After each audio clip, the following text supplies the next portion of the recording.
kasih Bu Mus atas sama-sama guru Re, sukses selalu Bu Kepala Sekolah. Amin.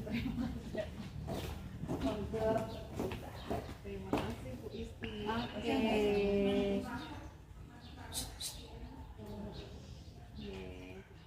Assalamualaikum warahmatullahi wabarakatuh. Waalaikumsalam warahmatullahi wabarakatuh. Bismillahirrahmanirrahim. Alhamdulillahirrahmanirrahim. Wassalatu wassalamu ala asyrofil anbiya'i wal mursalin wa ala alihi wa ashabihi ajmain, amma ba'du. Yang terhormat Ibu Kepala Sekolah SD Negeri Tanuharjo, Ibu Uji Pedi Sabtonisi SPDSD, yang saya hormati dan yang saya banggakan, CGP calon guru penggerak angkatan 11 Ibu Ruriatun SPD, serta yang saya banggakan Bapak Ibu guru staf karyawan SD Negeri Tanuharjo dan tamu undangan yang berbahagia. Alhamdulillah, puji syukur kehadirat Allah Subhanahu wa taala yang telah memberikan nikmat tak terbatas untuk kita semua sehingga kita bisa melaksanakan kegiatan pada siang hari ini, yaitu desiminasi modul 1.4 budaya positif oleh CGP angkatan 11. Sholawat serta salam semoga tetap tercurah kepada uswah hasanah kita Nabi Muhammad Sallallahu Alaihi Wasallam yang senantiasa kita teladani dan kita harapkan syafaatnya di yaumul kiamat. Bapak Ibu hadirin yang kami hormati, adapun susunan acara diseminasi modul 1.4 budaya positif, yang pertama pembukaan, yang kedua sambutan dari kepala sekolah beserta motivasi dan pengarahan, yang ketiga pemaparan dari calon guru penggerak angkatan 11, yang keempat sharing, dan yang kelima penutup. Mari Bapak Ibu yang berbahagia, kita buka acara pada pagi hari ini dengan membaca basmalah bersama. Bismillahirrahmanirrahim. Terima kasih atas ketulusan hatinya dalam membacakan basmalah tadi. Semoga acara berjalan dengan lancar. Dilanjutkan acara yang kedua, yaitu sambutan tunggal sekaligus motivasi dan pengarahan dari Ibu Kepala Sekolah SD Negeri Tanuharjo. Kepada Ibu Kunci Pedi Sabtonisi SPDSD disilakan. Assalamualaikum warahmatullahi wabarakatuh. Yang saya hormati Bapak Ibu peserta karyawan SD Tanuharjo, yang berbahagia Bapak Ibu guru yang sedang melaksanakan CGP angkatan 11, pada hari ini akan menyampaikan sosialisasi tentang penyebaran pemahaman dan penerapan pengawalan disiplin positif. Semoga pada siang hari ini bisa berjalan lancar dan sukses untuk Bapak Ibu guru yang sedang melaksanakan kegiatan sosialisasi budaya positif yang sudah dilaksanakan di SD Tanuharjo. Semoga dengan adanya sosialisasi pada siang hari ini semakin membuat SD Tanuharjo semakin budaya positifnya semakin meningkat lebih baik lagi. Mungkin hanya ini yang bisa saya sampaikan. Semangat untuk teman-teman semuanya. Wassalamualaikum warahmatullahi wabarakatuh. Kami sampaikan kepada Ibu Kunci Pedi Sabtonisi SPDSD atas sambutan dan motivasinya, dengan harapan CGP di angkatan 11 lebih semangat lagi. Acara yang berikutnya yaitu pemaparan diseminasi budaya positif. Dalam hal ini akan disampaikan oleh CGP angkatan 11 dari SD Negeri Tanuharjo, Ibu Ruriatun SPD. Kepada Ruriatun SPD disilakan. Assalamualaikum warahmatullahi wabarakatuh. Waalaikumsalam warahmatullahi wabarakatuh. Yang terhormat Kepala SD Negeri Tanuharjo, Kunci Pedi Sabtonisi, yang saya hormati ibu-ibu tamu undangan dari TK Pertiwi Tanuharjo, yang saya hormati Bapak Ibu guru dan karyawan SD Negeri Tanuharjo. Pertama, marilah kita panjatkan puja dan puji syukur kehadirat kehadirat Allah yang telah melimpahkan rahmat taufik dan hidayahnya kepada kita sehingga dapat melaksanakan diseminasi budaya positif pada siang hari ini dalam keadaan sehat. Bapak Ibu yang saya hormati, saya akan mempresentasikan aksi nyata diseminasi budaya positif modul 1.4 SD Negeri Tanuharjo, Kecamatan Alian, Kabupaten Kebumen, Senin 26 Agustus 2024. Saya Muriatun CGP Angkatan 11 Kabupaten Kebumen. Kesepakatan forum diseminasi antara lain saling menghargai, setuju Bapak Ibu? Setuju. Hadir seutuhnya dalam kegiatan, setuju? Setuju. Dalam keadaan bahagia, setuju? Setuju. Ya, sebelum melanjutkan materi, kita ice breaking tertawa terlebih dahulu.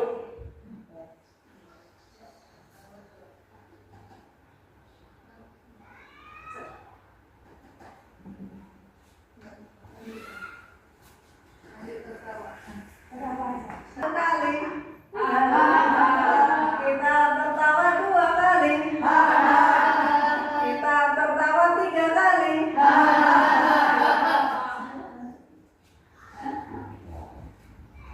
Ya, kita lanjutkan. Budaya positif di sekolah yaitu nilai-nilai dan kebiasaan-kebiasaan di sekolah yang berpihak pada peserta didik agar mereka dapat berkembang menjadi pribadi yang kritis, penuh hormat dan bertanggung jawab. Konsep utama modul budaya positif ini antara lain yang pertama, perubahan paradigma belajar, yang kedua disiplin positif, 3 kebutuhan dasar manusia, 4 motivasi perilaku manusia, 5 posisi kontrol restitusi, 6 keyakinan kelas, dan 7 segitiga restitusi. Pembelajaran dengan paradigma baru. Pembelajaran dengan paradigma baru dirancang berdasarkan prinsip belajar dengan berdiferensiasi sehingga setiap siswa belajar sesuai kebutuhan dari tahap perkembangan untuk mewujudkan profil pelajar Pancasila. Perubahan paradigma. Untuk membangun budaya yang positif, sekolah perlu menyediakan lingkungan yang positif, aman dan nyaman agar murid mampu berpikir, bertindak, dan mencipta dengan merdeka, mandiri, dan bertanggung jawab. Lazimnya disiplin positif dikaitkan dengan kontrol. Dalam hal ini, kontrol guru dalam menghadapi murid.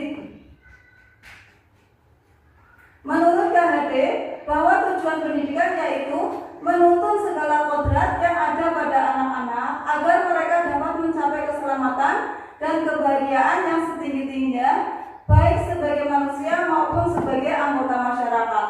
Oleh sebab itu, pendidik hanya dapat menuntun tumbuh atau hidupnya kekuatan kodrat yang ada pada anak-anak agar dapat memperbaiki lakunya, bukan dasarnya. Hidup dan tumbuhnya kekuatan. Ya, guru itu tidak bisa mengatur bagaimana murid kita besok akan menjadi seperti apa, tapi hanya menuntun, seperti menanam padi, kita sebagai yang menanam jadi bisa memupuk, bisa memberantas hama dan lain-lain, tapi hasilnya ya murid itu sendiri. Ya, lanjut. Perubahan paradigma teori kontrol atau ilusi kontrol. 1. Ilusi guru mengontrol murid. 2. Ilusi bahwa kritik dan membuat orang merasa bersalah dapat menguatkan karakter. 3. Ilusi bahwa semua penguatan positif efektif dan bermanfaat. 4. Ilusi bahwa orang dewasa memiliki hak untuk memaksa. Lanjut. Perubahan paradigma stimulus respon atau teori kontrol. Siapa sesungguhnya memiliki teori kontrol? Ini perbedaan antara stimulus respon dan teori kontrol. Stimulus respon, kita mencoba mengubah orang agar berpandangan sama dengan kita. Teori kontrol, kita berusaha memahami pandangan orang lain tentang dunia. Untuk stimulus respon, perilaku buruk dilihat sebagai suatu kesalahan. Untuk teori kontrol, semua perilaku memiliki tujuan. Stimulus respon, orang lain bisa mengontrol saya. Untuk teori kontrol, hanya Anda yang bisa mengontrol diri Anda. Stimulus respon, saya bisa mengontrol orang lain. Untuk teori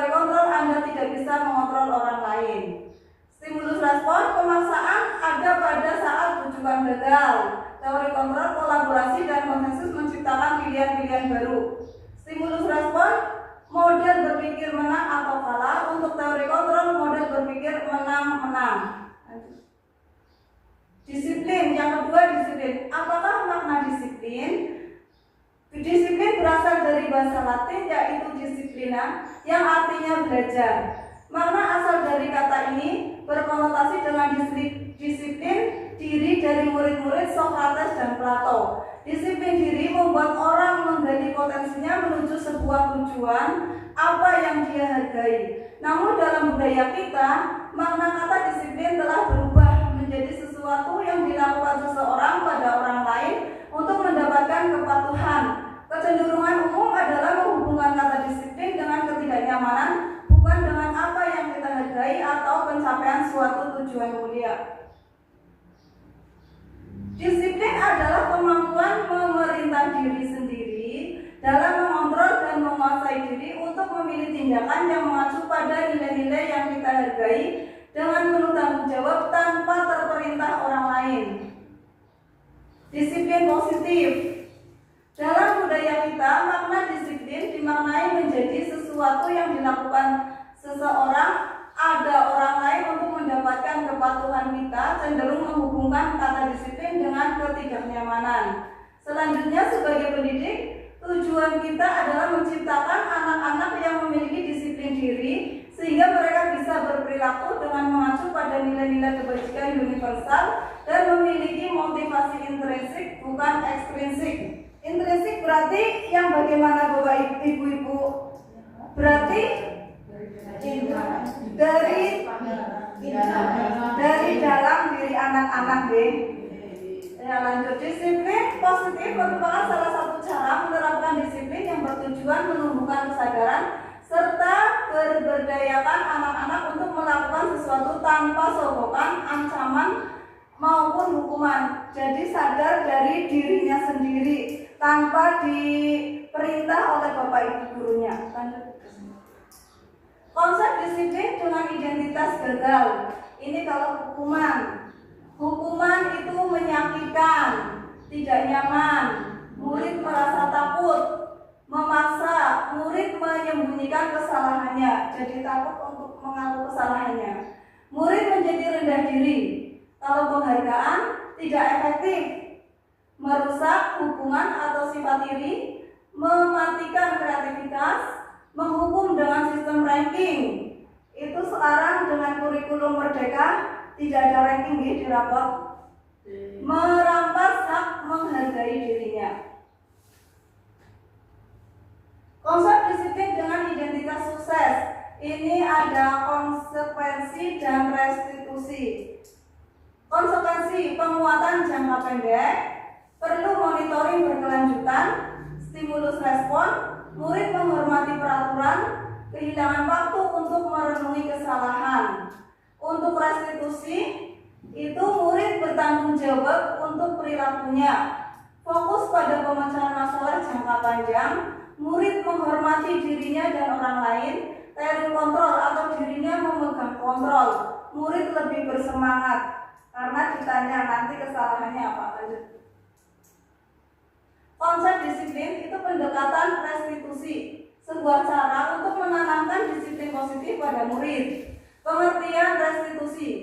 Restitusi adalah proses menciptakan kondisi bagi murid untuk memperbaiki kesalahan mereka sehingga mereka bisa kembali pada kelompok mereka dengan karakter yang lebih kuat. Itu menurut Husseini tahun 2004. Ciri-ciri restitusi bukan menebus kesalahan, namun belajar dari kesalahan, memperbaiki hubungan, tawaran bukan paksaan, menuntun untuk melihat ke dalam diri, mencari kebutuhan dasar yang mendasari tindakan, fokus pada karakter bukan tindakan, menguatkan dan fokus pada solusi.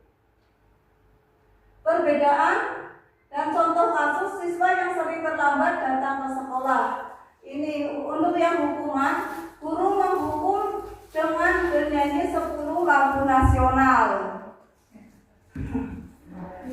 Untuk Yang konsekuensi, guru memberikan konsekuensi untuk siswa yang terlambat, tidak ada pengulangan penjelasan materi dan dia otomatis tertinggal penjelasan dari guru. Untuk yang restitusi, guru menanyakan keyakinan kelas atau dirinya dan membantu siswa dalam menyelesaikan masalahnya. Ditanyai alasannya mengapa datang terlambat. Kemudian kan sudah membuat keyakinan kelas sesuai dengan keyakinan kelas yang sudah dibuat atau tidak yang dia laksanakan. Terus yang ketiga, mencari solusi. Lanjut, yang kedua, siswa membersihkan toilet itu hukuman. Terus siswa berlari mengelilingi lapangan.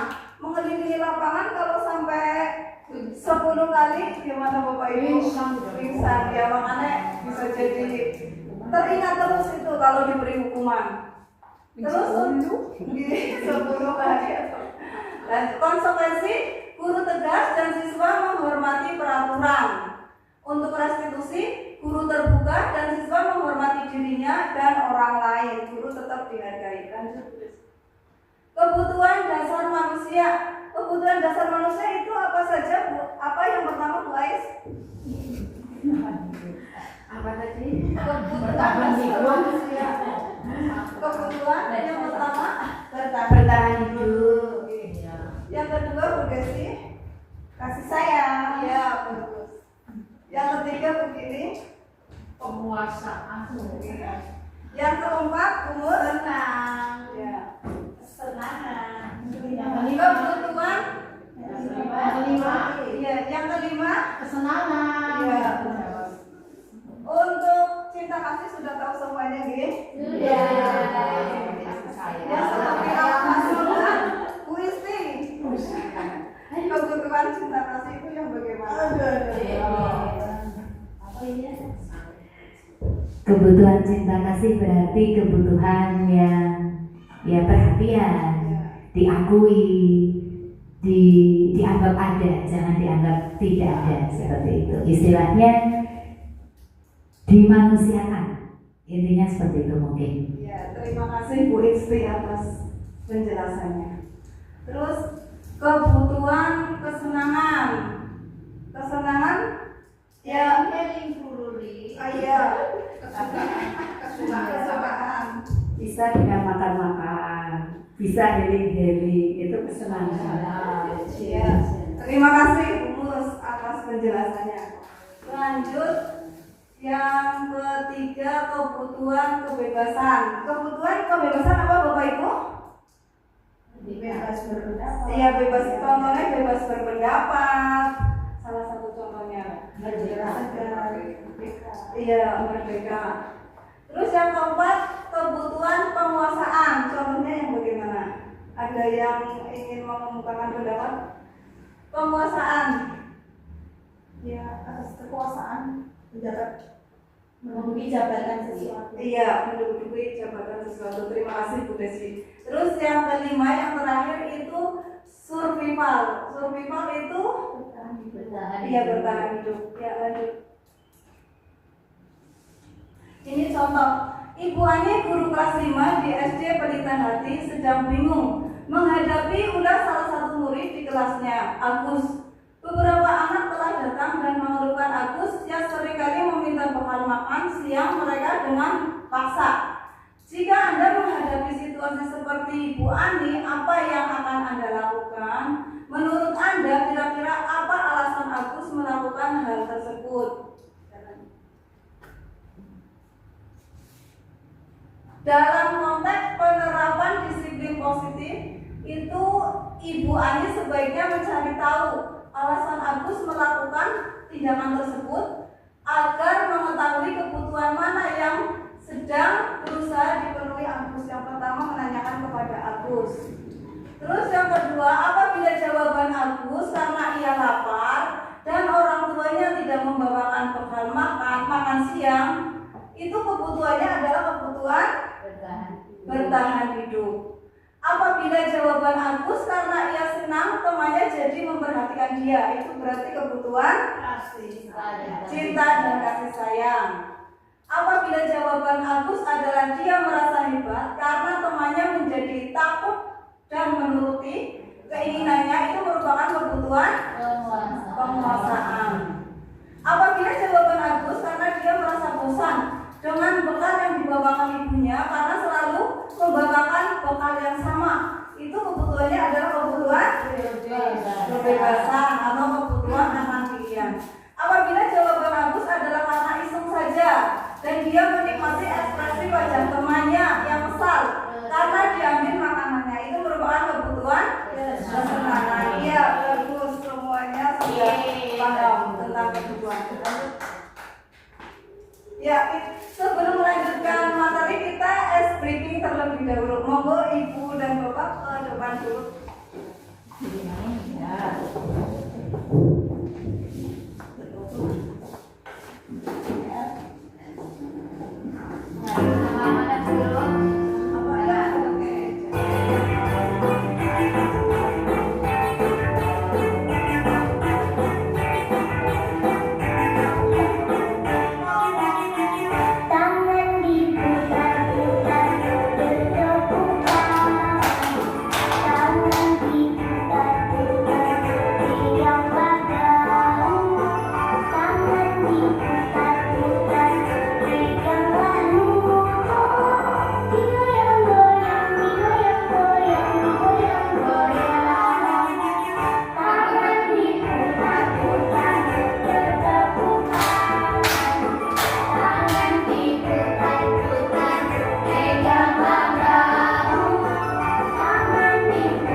manusia.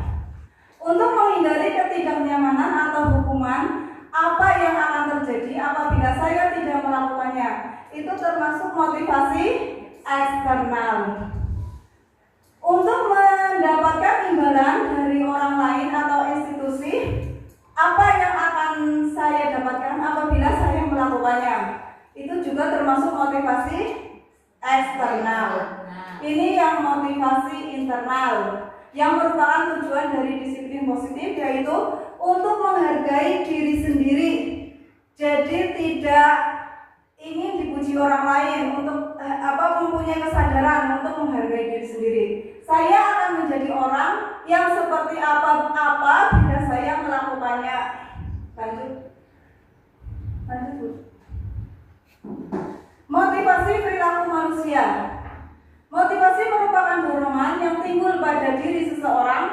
secara sadar atau tidak sadar untuk melakukan suatu tindakan dengan tujuan tertentu.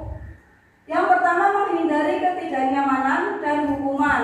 Contohnya, murid melakukan disiplin karena ia takut dihukum. Ini namanya motivasi ekstrinsik karena merasa takut. Yang kedua, mendapatkan imbalan atau penghargaan dari orang lain. Ini contohnya, murid melakukan disiplin karena ia ingin mendapatkan imbalan. Ini merupakan ekstrinsik, ya. Yang ketiga, menghargai nilai-nilai kebajikan diri sendiri. Contohnya, murid melakukan disiplin diri karena sadar akan nilai kebajikan dirinya. Ini merupakan contoh dari motivasi intrinsik.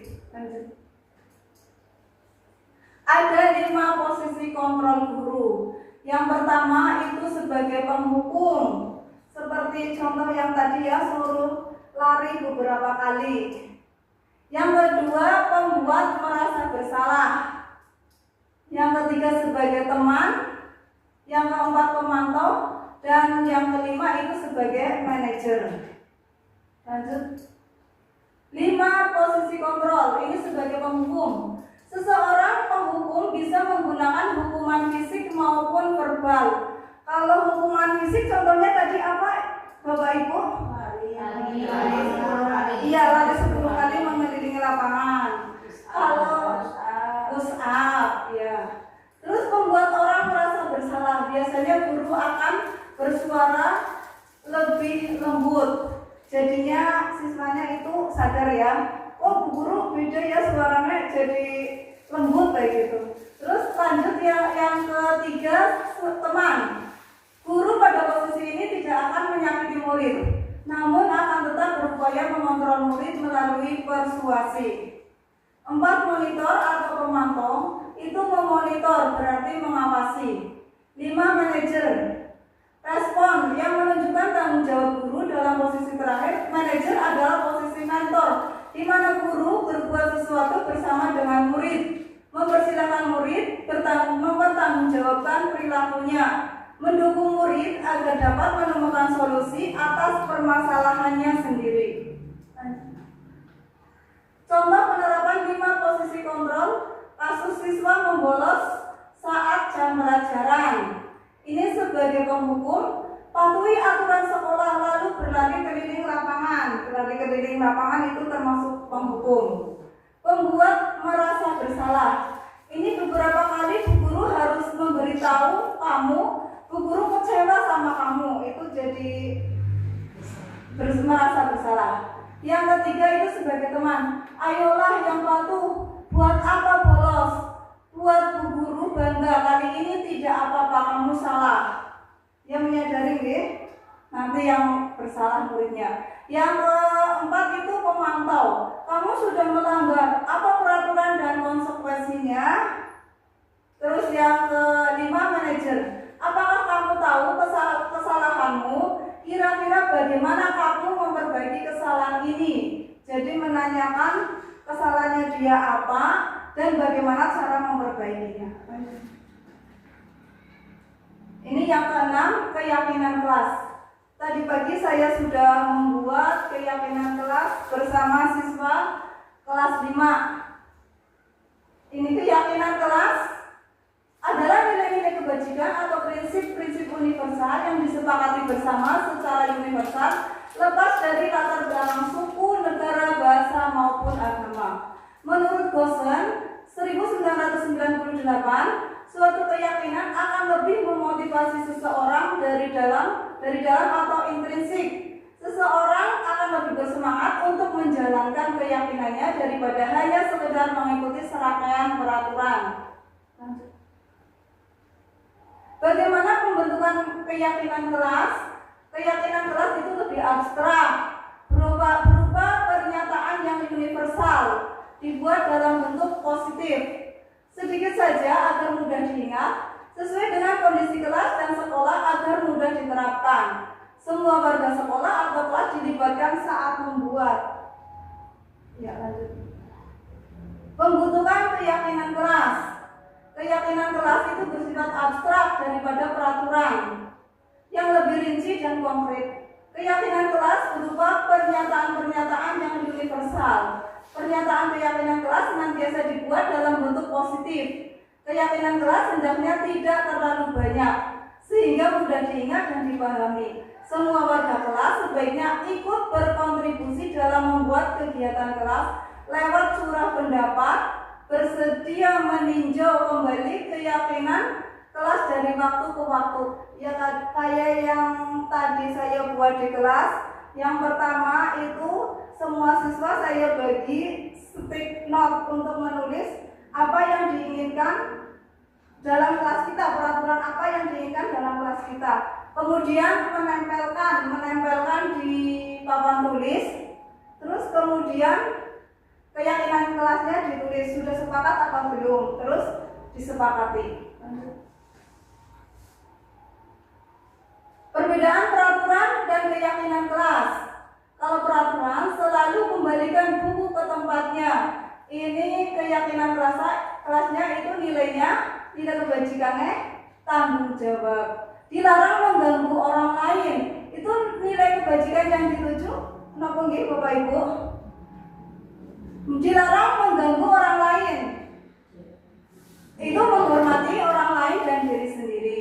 Hadir di sekolah 5 menit sebelum pembelajaran dimulai. Itu nilai kebajikannya. Ya, disiplin menghormati orang lain. Dilarang melakukan kekerasan, nilai kebajikannya. Keselamatan menghormati orang lain. Dilarang menggunakan narkoba, nilai kebajikan. Kesehatan. Bergantian atau menunggu giliran, itu nilai kebajikannya.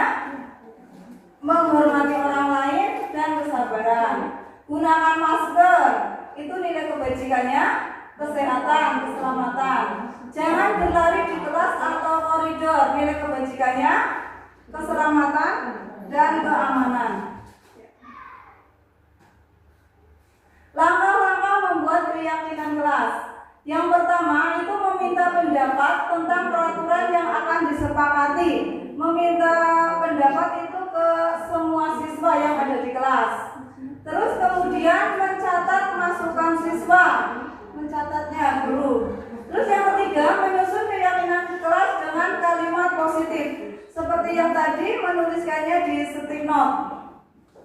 Yang keempat ditinjau ulang apakah kalimatnya sudah menggunakan kalimat positif. Tadi ditulis dulu semuanya, terus nanti kemudian kalau yang belum menggunakan kalimat, jangan menggunakan kata jangan. Contohnya jangan membuang sampah di nopo nggih. Kalau pakai jangan membuang sampah sembarangan. Nanti dibuat kalimat positif, buanglah sampah pada tempatnya, seperti itu.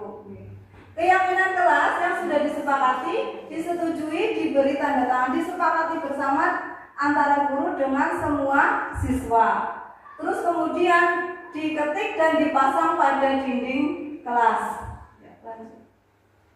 Contoh keyakinan kelas 5 SD Negeri Tamuharjo yang tadi saya buat. Hadir tepat waktu, berseragam lengkap, jujur, menjaga kebersihan, salam, senyum, sopan santun, tanggung jawab, saling menghargai dan menyayangi, belajar sungguh-sungguh, berdoa sebelum dan sesudah melakukan kegiatan. Ya ini tadi saya sempat memoto pas membuat keyakinan bersama dengan siswa kelas 5. Segitiga restitusi itu merupakan proses menciptakan kondisi bagi murid untuk memperbaiki kesalahan mereka sehingga mereka bisa kembali pada kelompok mereka dengan karakter yang lebih kuat. Melalui restitusi guru dapat membantu murid menjadi lebih memiliki tujuan disiplin positif serta memulihkan dirinya setelah berbuat salah. Yang kedua, membantu murid untuk jujur pada diri sendiri dan mengevaluasi dampak dari kesalahan yang dilakukan. Yang ketiga, memberikan penawaran dan bukan merupakan paksaan. Yang ini tadi langkah segitiga restitusi. Langkah segitiga restitusi yang pertama itu apa, Bapak Ibu? Menstabilkan identitas. Contohnya, kita semua akan melakukan hal yang terbaik yang bisa kita lakukan. Terus yang kedua, validasi tindakan yang salah. Contohnya, semua perilaku memiliki alasan. Yang ketiga, menanyakan keyakinan. Itu berarti yang mereka perbuat itu sudah sesuai dengan keyakinan kelas yang kita buat bersama apa belum, seperti itu. Kita semua memiliki motivasi. Ya, lanjut tahapan segitiga restitusi. Ini menstabilkan identitas. Pertama, berbuat salah itu tidak apa-apa. Tidak ada manusia yang sempurna. Saya juga pernah melakukan kesalahan seperti itu. Kita bisa menyelesaikan ini. Bapak Ibu tidak tertarik mencari siapa yang salah, tapi Bapak Ibu ingin mencari solusi dari permasalahan ini. Kamu berhak merasa begitu. Ya, misalnya kamu melakukan hal seperti itu. Bu Guru juga pernah melakukan seperti itu. Ya, lanjut. Yang kedua, validasi. Yang kedua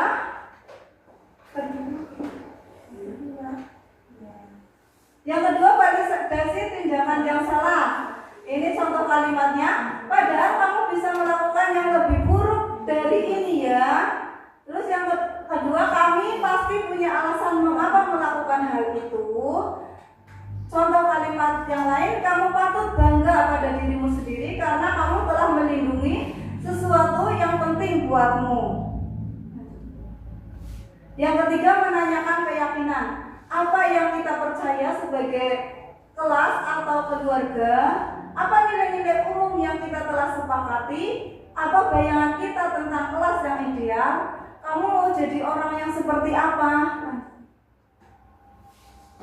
Skenario segitiga restitusi kasus 1 yang kemarin saya praktekkan dengan Air. Ini contoh kasusnya. Airnya tidak mengumpulkan tugas saat pelajaran IPAS kelas 5. Diberi tugas karena guru kelas 5 harus menghadiri undangan di aula ekskorikur untuk mengikuti diseminasi bahasa Inggris. Setelah dicek tugasnya ternyata ada yang tidak mengumpulkan tugas.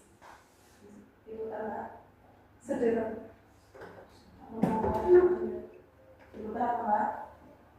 Ya, sedih.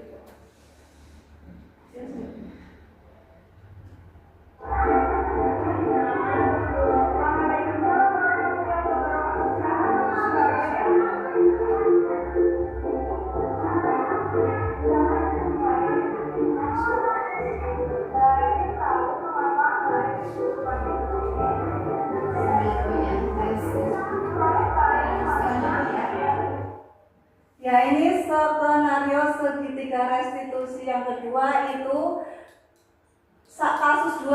Saat pembelajaran berlangsung setelah istirahat pertama, guru melihat Cynthia itu tidak memakai sepatu saat istirahat kedua. Cynthia dipanggil untuk saya klarifikasi.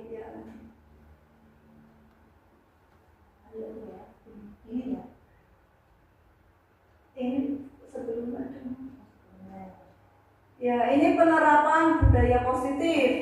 Penerapan budaya positif di SD Negeri Tanuharjo itu antara lain pada saat upacara bendera, murid baris dengan tertib dan rapi.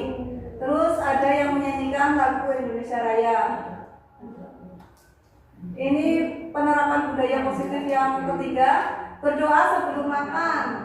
Kita setiap Jumat, minggu kedua dan keempat itu ada makan bersama. Terus berdoa sebelum dan sesudah pembelajaran. Itu di SD Negeri Tanuharjo dilaksanakan untuk semua kelas 1 sampai dengan kelas 6. Terus berjabat tangan dengan guru dilaksanakan setelah upacara setiap hari Senin. Ini sholat berjamaah itu dilaksanakan setiap zuhur untuk kelas tinggi mulai dari kelas 4 sampai 6. Ini ada piket kelas. Semua siswa itu wajib melaksanakan piket kelas dengan sesuai kelompoknya. Terus ada membuang sampah itu pada tempatnya. Ini ada membaca Asmaul Husna juga setiap hari Jumat, minggu kedua dan keempat. ada tahlil. Tahlil juga ya dilaksanakan setiap minggu kedua dan keempat. Terus ada kegiatan pramuka. Kegiatan pramuka di SD Tanuharjo itu dilaksanakan selang-seling. Untuk minggu pertama dan ketiga itu kelas rendah, kelas 1 sampai 3, dan minggu keempat dan kedua dan keempat itu kelas tinggi, kelas 4 sampai kelas 6. Ya kerjasama. Kemarin ya kita kerjasama membuat daftar. Lanjut, senam bersama dilaksanakan setiap hari Selasa dan hari Jumat.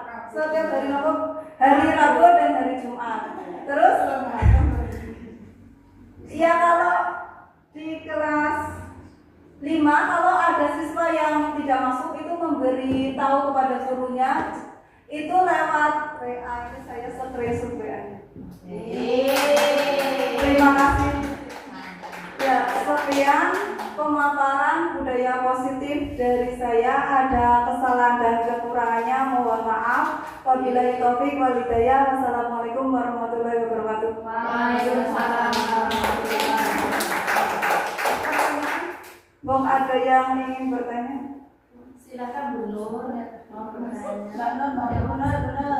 Ada yang Bagaimana cara menumbuhkan budaya positif di sekolah kita? Cara menumbuhkan budaya, saya mencoba menjawab.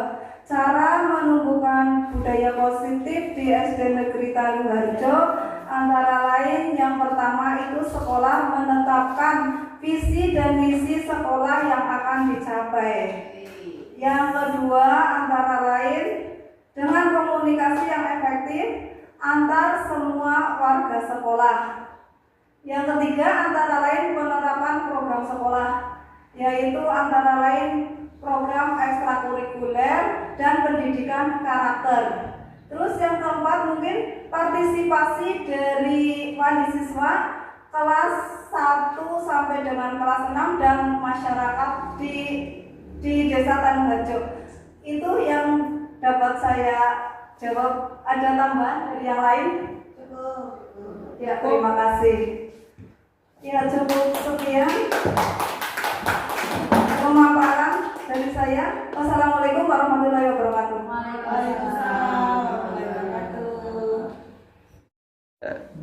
Bapak Ibu yang kami hormati, demikian tadi diseminasi budaya positif dari calon guru penggerak angkatan 11. Dan kita sudah tercerahkan belum ini Bapak Ibu? Wow, alhamdulillah sudah. Ini Bu Nur Hudati wajahnya sumringah, kayaknya semua materi sudah dikantongin, sudah paham ini. Terima kasih untuk CGP hebat dari SD Negeri Tanuharjo. Tepuk tangannya Bapak Ibu semua. Oke, terima kasih atas ilmunya. Terus belajar, semangat, dan semoga diberi kemudahan dan sukses untuk kita semua. Tepuk tangan Bapak Ibu.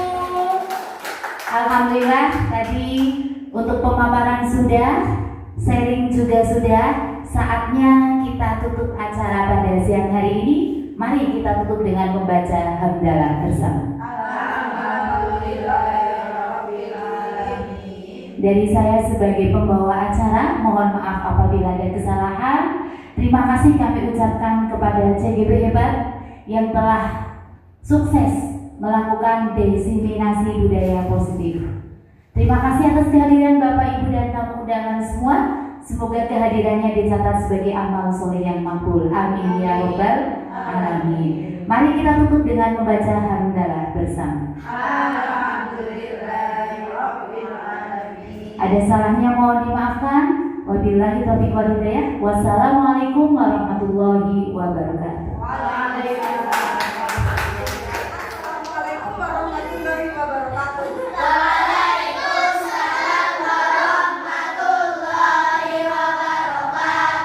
Bagaimana kabar anak-anak pada pagi hari ini?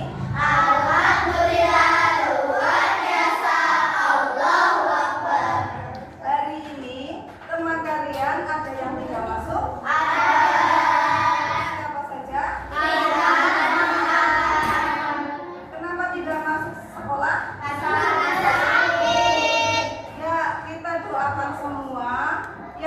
tidak masuk itu cepat sembuh dan sehat kembali. Ya, untuk lebih semangat kita menyanyikan dulu profil pelajar Pancasila ya. Ya, 1, 2, 3. Pelajar Pancasila beriman dan bertakwa pada Tuhan Yang Esa dan berakhlak mulia, berkebinekaan global, gotong royong mandiri, kreatif dan bernalar kritis. Tepuk semangat.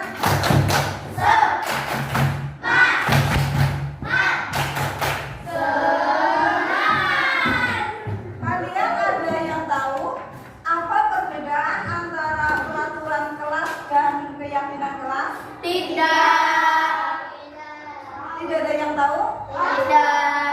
Kalau tidak, peraturan kelas itu peraturan yang dibuat oleh sekolah atau guru. Kalau keyakinan kelas itu dibuat oleh kita bersama-sama ya.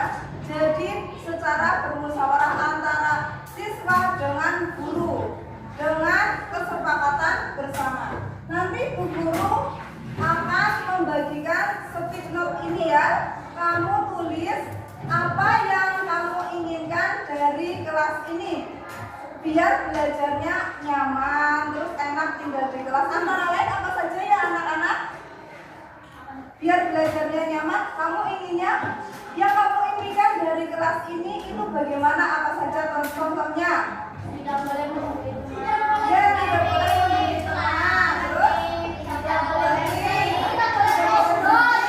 Apa lagi? Tidak boleh mengganggu orang tua. Ya, tidak boleh mengganggu perempuan. Terus apa lagi? Tidak boleh makan mie 1 minggu.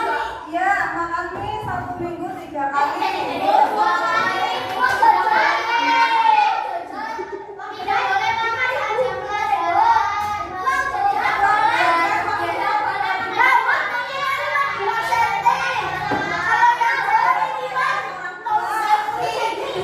Ya, nanti guru akan bagikan stick note ini. Kalian tulis apa yang kamu inginkan dari kelas ini. Guru bagikan ya. Nanti majunya per kelompok kalau sudah selesai ya.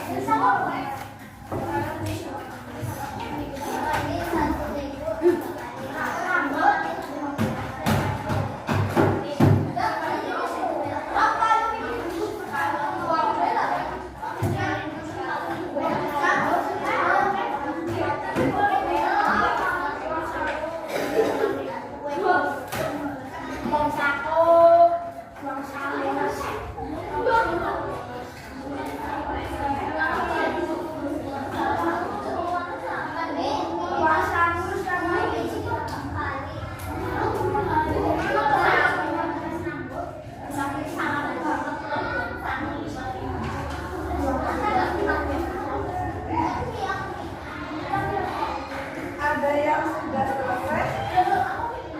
Ya, apa yang anak-anak inginkan dari kelas ini? Anak-anak itu inginnya bagaimana? Itu ditulis di kertas speech ini. Yang kalian inginkan itu kelas ini bagaimana? Inginnya seperti apa? Dengan teman itu bagaimana? Terus pas mengikuti pelajaran itu bagaimana? Bisa kamu tuliskan di kertas speech ini. Kelompok 1 sudah selesai? Sudah. Ya, gantian. Dari Mas ID ditulis di pasang tempel.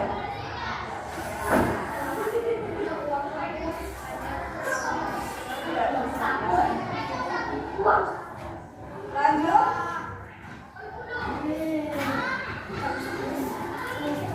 Ya, lanjut. Ya, sudah nanti. Ya.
Tidak boleh menggunakan teman.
Ya, tidak boleh membeda-bedakan teman. Membedakan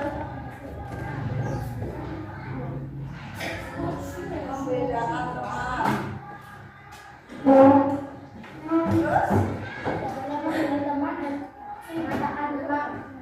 Ya, udah dah. Terus lanjut. Tidak boleh mengajak nama orang tua. Tidak boleh mengajak nama orang tua sudah. Ya, makannya seminggu 2 kali sudah.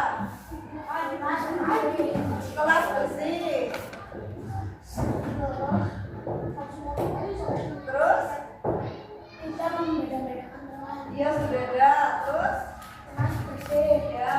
Tidak boleh mengajak nama orang tua. Tidak boleh mengajak nama orang tua sudah dah ya, tadi ya. Tidak boleh mengajak orang tua. Ya, tidak boleh mengajak orang tua sudah.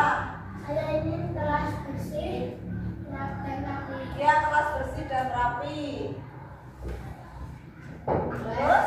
Tidak boleh menyebut nama orang tua. Kalau menyebut nama orang tua kembali pergi. Ya, tidak boleh menyebut nama orang tua.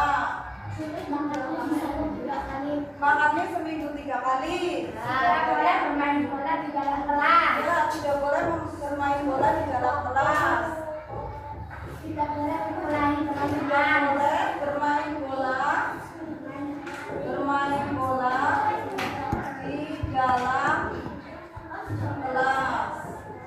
Terus apa lagi? Tidak boleh berkelahi teman-teman. Tidak boleh Berkelahi. Tidak boleh berkelahi dengan teman-teman. Apa lagi? Tidak boleh mengajak nama orang tua. Ya sudah tadi ya, tidak boleh mengajak nama orang tua. Tidak boleh melanggar peraturan sekolah. Tidak boleh melanggar peraturan sekolah.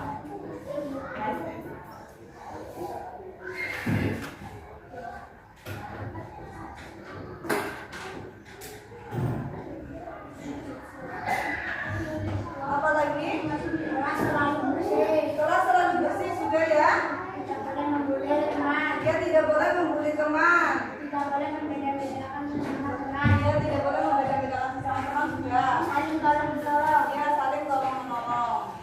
Langsung. Masih ada?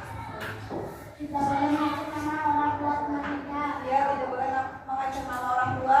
Tidak boleh membuli teman atau mengajak. Ya, ya terima kasih Mas Adil sudah membantu membacakan. Ya kita sepakati bersama ya dari yang anak-anak tulis di sini. Yang pertama, makan mie seminggu 3 kali.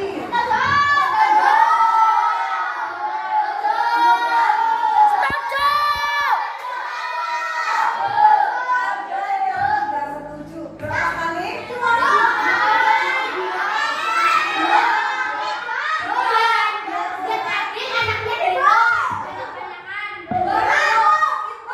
Sebaiknya makan mie itu seminggu 1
Tidak. Ya, tidak membina teman.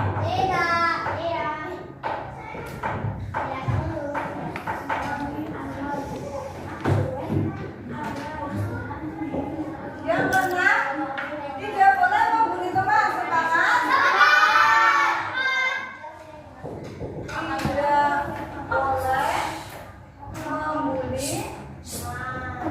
Tidak boleh membuli teman. Yang ketujuh, tidak boleh membedakan teman. Sepakat? Tidak boleh membedakan teman.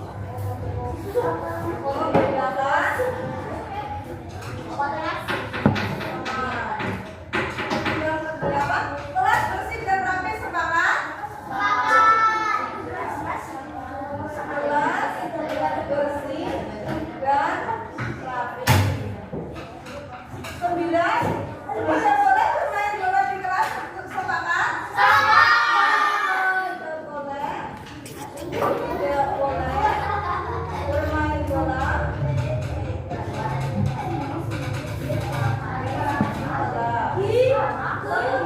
Tidak boleh berkelahi dengan teman. Sepakat?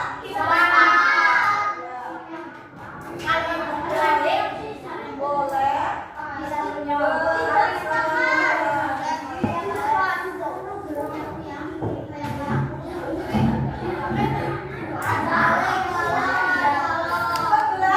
tidak boleh melanggar peraturan sekolah. Sepakat? Tidak boleh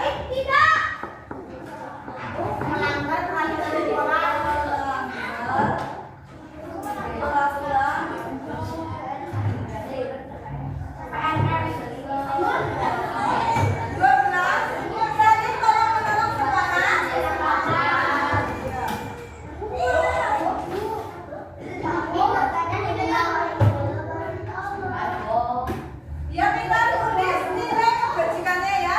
Kalau kesepakatan kelas atau keyakinan kelas, tidak boleh menggunakan kata-kata yang negatif atau jangan-jangan. Nanti kita rubah bersama-sama ya. Yang pertama, nilai kebajikannya makan mie seminggu 2 kali. Itu termasuk nilai kebajikannya. Hidup sehat ya, biar sehat kan, makan jangan keseringan makan mie. Itu hidup sehat.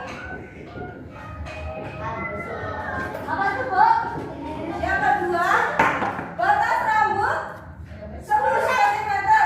Kebajikannya apa? Siapa yang tahu? Batas rambut 10 cm itu biar apa? Biar rapi ya. Jadi rapi. Biar rapi. Rapi itu termasuk batas rambut itu maksimal berapa cm? Terus pertanyaan rapi ya. Lanjut nomor 3, uang jajan 5.000 itu termasuk nilai kebajikan.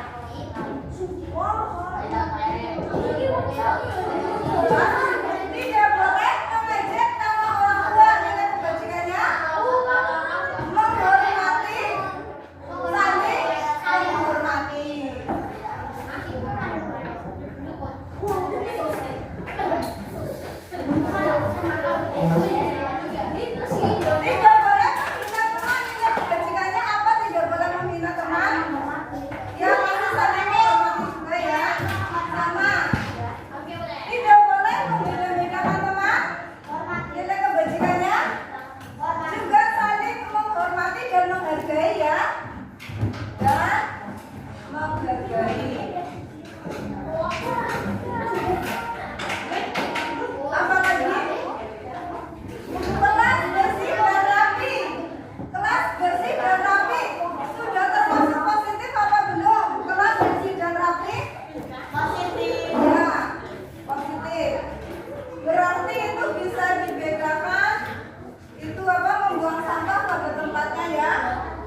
8. Itu harus dipatuhi dan ditaati oleh semua siswa kelas 5 dan bu guru.